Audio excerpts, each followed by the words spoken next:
चलिए हम फिर इस वीडियो में देखेंगे कि synthesis reagent and application of DCC. Full form of DCC. DCC means dicyclohexyl carbodiimide. क्या बोलते हैं? डाइसाइक्लोहेक्साइल कार्बोडाइइमाइड इसे बोला जाता है। तो इसका हम जब बात कर लेते हैं आईयूपीएसी नेम की, तो इसका आईयूपीएसी नेम कुछ इस तरह से होता है। तो हम पहले अभी सबसे पहले इसकी डिस्क्रिप्शन की बात कर लेते हैं।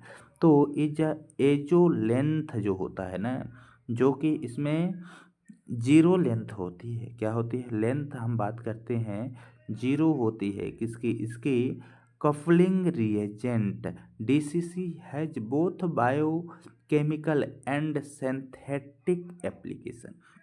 यह क्या है? दोनों एप्लीकेशन करती है।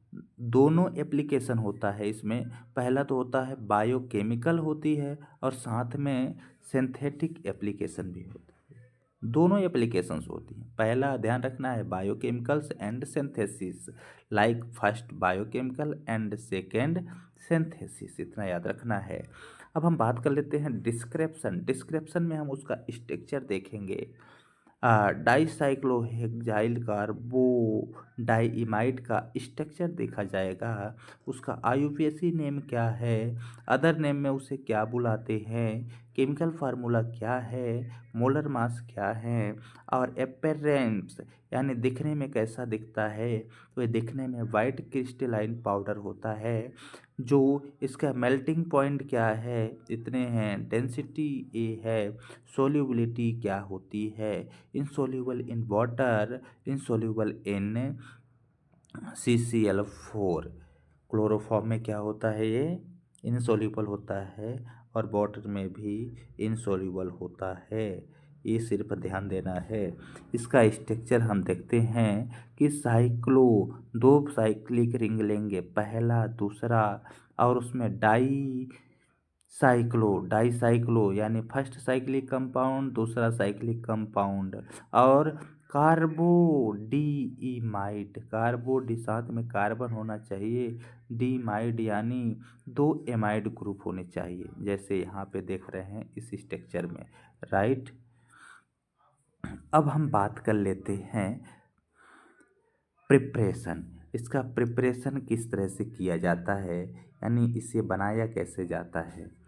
तो चलिए हम स्टार्ट करते हैं, प्रिपरेशन से स्टार्ट करते हैं।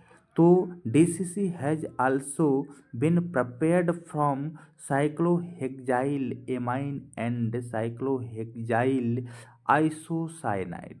ठीक है। इससे क्या कहते हैं? जब प्रिपरेशन या फिर जब सिंथेसाइज किया जाता है, हैज़ बिन प्रिपेयर जब किया जाता है, तब इसमें साइक्लोहेक्साइल एमाइन और साइक्लोहेक्साइल आइसोसाइनाइड होते हैं, राइट।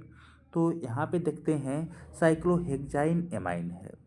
ठीक है। सबसे पहले हम कंपाउंड को लेते हैं, क्या? साइक्लोहेक्साइल एमाइड लेते हैं। Cyclohexane amine react with cyclohexyl isocyanide, this is a isocyanide. Iso क्यों लग रहा है? ट्रिपल बॉन्ड है ना, इसलिए आइसोसाइनाइड होगा। अब इसको हम ऑक्सीडेशन की प्रोसेस कराते हैं, तब हमारे साथ क्या होता है? वाटर निकलता है। हमारे साथ नहीं, इस केमिकल रिएक्शन के साथ क्या होता है? वाटर निकलता है। अब यहाँ पे देखते हैं दो H2O यानी एक हाइड्रोजन इधर से और एक हाइड्रोजन इधर से जब निकलता है तो फॉर्मेशन हो जाता है N double bond C double bond N का फॉर्मेशन होता है। और एक रिंग एक साइड से इधर अटैच हो जाएगी और एक साइड से इधर रिंग का स्ट्रक्चर यहाँ पे हो जाएगा। इसलिए हमारे पास ये डेरिवेटिव प्राप्त हो जाता है। इस डेरिवेटिव का नाम क्या है? एन डाइसाइक्लोहेक्साइल कार्बोडीएमाइड, इसी को बोला जाता है। अब इसका एप्लीकेशन देख लेते हैं, एप्लीकेशन क्या है। तो इसमें DCC is mainly use in amikacin. इसका मोस्टली यूज एंटीबायोटिक जो है अमीकासिन में यूज किया जाता है। ग्लूटाथायोन में भी यूज किया जाता है, डिहाइड्रेंट भी होता है, and as well as in synthesis of acid anhydride, aldehyde, ketone, isocyanate, when it is used a dehydrating condensing agent भी होते हैं या फिर उसका किया जाता है। ठीक है।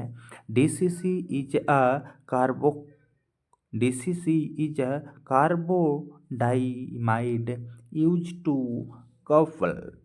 ठीक है, use to couple amide, couple couple couple यानी जुड़ जाना, एक दूसरे से अटैच रहना है, couple amide acid during peptide synthesis. कब? जब पेप्टाइड सिंथेसिस होती है तब। Dicyclohexyl carbodiimide diimide is an imide, imides imides react with azo and diazo compounds to generate toxic gases। ये क्या करते हैं, जब हम दोनों को आपस में जी क्या करते हैं, कंबाइन करते हैं, कंपेयर करते हैं, तब हमारे पास जनरेट क्या, एजो और डाई एजो कंपाउंड को जब एक साथ क्या करते हैं, जनरेट करते हैं, तो टॉक्सिक गैसेस यानी विषैली गैसेस बनती हैं।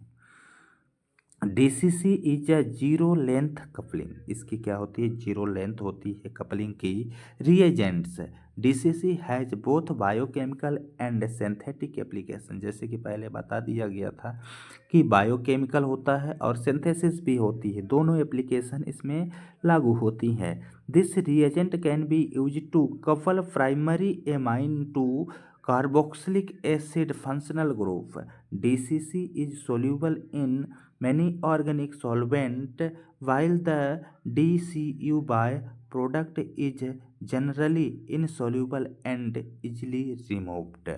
किस में किया जाता है ये हमने इसमें देख लिया। अब हम देखते हैं zero length DCC coupling reaction mechanism में, यानी जो इसका जीरो लेंथ का है कैसे होती है कपलिंग रिएक्शन। तो